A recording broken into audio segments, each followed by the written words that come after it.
ازيكم حبايبي؟ عاملين ايه؟ يا رب تكونوا بخير. اهلا بيكم النهارده في فيديو جديد ويوم جديد ويوم سعيد عليكم. هنبتدي على طول. معايا النهارده هعمل كبده اسكندراني، ومعايا كبده شرايح اهي. بس هستنى عليها مش لما تفك قوي، يعني مش عايزاها سايحه قوي، عايزاها ماسكه نفسها كده زي ما انتم شايفين، عشان تبقى سهله عليا لما اجي اقطعها. تمام. التقطيعه هتبقى طرنشات رفيعه خالص بالسكينه كده، هوريكم برضو التقطيعه بتاعتها هتبقى ازاي والتتبيله اللي هقعدها فيها. ادي عندي حبايبي الكبده بعد ما قطعتها. انا عايزه اوريكم التقطيعه اهي، اللي هي بتبقى رفيعه وطويله زي اللي احنا بنلاقيها في السندوتشات الجاهزه اهي. اهي قطعتها كلها عندي كده بالمنظر ده. انا ما بفضلش ان انتوا تجيبوا الكبده العصافيري الجاهزه، لان هو الراجل بيقطعها بالدهون بتاعتها بكل حاجه، فاحنا هنا واحنا بنقطعها بنشيل اي جلد، اي حاجه ملهاش لازمه، يعني بنخلي بس الكبده صافي اهي بس. فانا لا افضل موضوع ان احنا نجيبها عصافيري. بالنسبه للتتبيله بحط كزبره، ملح، فلفل اسود، كمون، بهارات، بابريكا، شطه. مره تاني: ملح، فلفل اسود، كمون، كزبره، بابريكا، شطه. هي ده اللي هي بتاخده. بعد كده بحط التوم، كنت فرزته قبل كده معاكم، نزل على الشورت بتاعت القناه بس. وبحط شويه معلقه خل، معلقه واحده،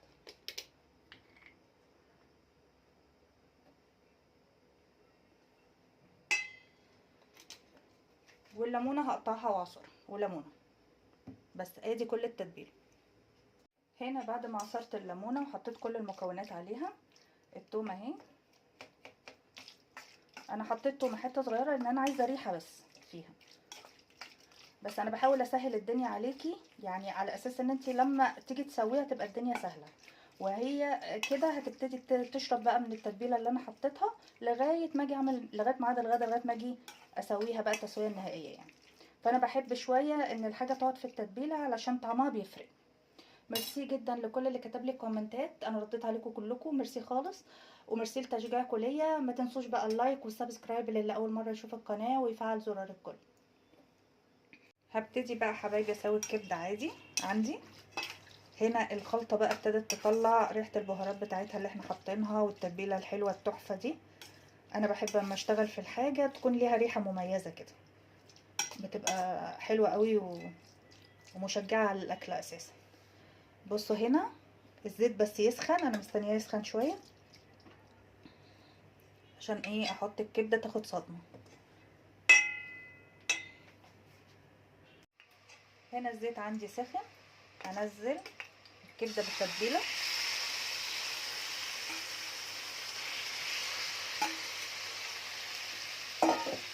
هبتدي افرد الكبده عندي كده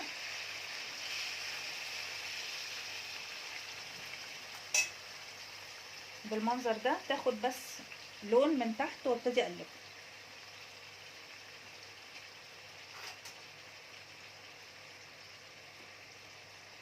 ما استعجلش عليها وما اقلبهاش كتير عشان ما تتهرش مني.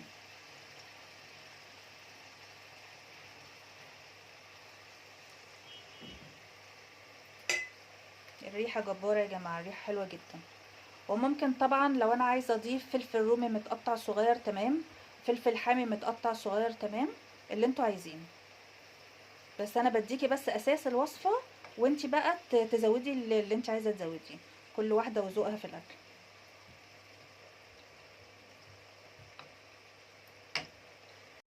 بصوا انا هنا استنيت عليها لغايه ما خدت اللون اهو، بصوا، وبعدين ببتدي اقلبها اهو عشان ما تتهريش مني، بالراحه خالص اهي. بصوا خدت اللون من تحت اهي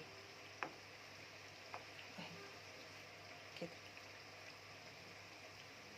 واسيبها خالص برضو علشان انا لا هزود ميه ولا اي حاجه، هي هتستوي كده منها فيها. بغطيها. بصوا هنا مع بعض هنلاقيها ايه، ابتدت تنزل ميتها. بصوا اللون الجميل اللي هي خدته، هي لسه ما استوتش على فكره، بس اهي نستنى بقى عليها لما تشرب الميه بتاعتها من غير ما نزود بق ميه. وبرضو عايزينها، خلي بالكم ان احنا عايزينها طريه شويه، فاحنا مش عايزين ننشفها قوي علشان نعرف ناكلها، يعني يبقى لها طعم حلو كده. هسيبها لسه شويه تاني. بصوا بقى بعد شويه هي ابتدت اهي تنزل ميتها اهي. يا رب الصوره تكون واضحه. هظبط لكم الصوره اهي. هي ابتدت تنزل ميتها اهي. هي بقى هتسوي نفسها من غير ما ازود اي ميه من بره يا جماعه اهي. ريحتها جميله جدا والتوابل اللي احنا حطيناها حلوه قوي قوي مع حته الثوم الصغيره مديه ريحه جميله جدا. هنستنى بقى ما تشرب ميتها ونشوحها. لسه نصبر عليها برضه. ده كده عندي اهي شكلها النهائي اهو. شربت الميه بتاعتها واستوت وتحفه يا جماعه تحفه.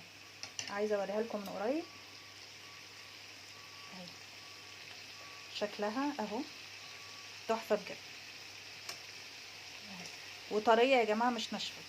ما تحاولوش تنشفوها زياده عن كده خلاص علشان ما تبقاش ناشفه في الساندوتش. احنا عايزينها تقطم معانا. فهي كده وريحتها جميله جدا. شكل الكبده القمر عندي اهي. عملتها وحطيت عليها سلطه طحينه احلى كتير وانضف من محلات بره زي ما انتوا شايفين. وعملناها كلها مع بعضينا ما خدتش حاجه ومفيش مجهود ولا تعب ولا اي حاجه. وعملنا حاجه نظيفه في البيت. هشوفكم في فيديو جديد. باي باي.